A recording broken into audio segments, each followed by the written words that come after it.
Em Cường xin chào các bác, hôm nay lại có đơn đi Bắc Ninh. Khách bắt hết một đàn các bác nhé. Đây là đàn gà choai nhỡ nhà em ấy. Các bác có nhu cầu gà mông bản địa chuẩn uy tín liên hệ em Cường có số điện thoại 0386 706 986. Em Cường ở huyện Văn Yên, tỉnh Yên Bái. Em có gửi và bảo hành vận chuyển các tỉnh các bác nhé. Đây là nhà em này, rất nhiều màu sắc, lông mượt, lông xước, râu, chân chổi, đủ màu các bác nhé.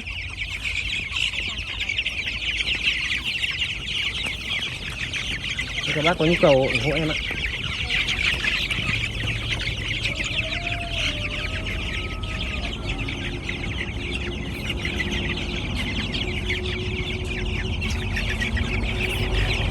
Gà đều đẹp.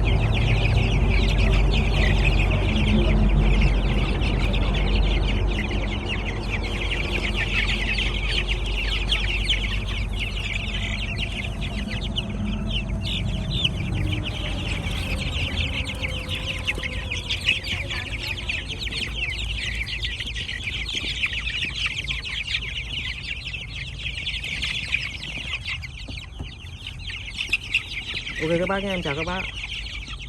Các bác có nhu cầu ủng hộ em nhé.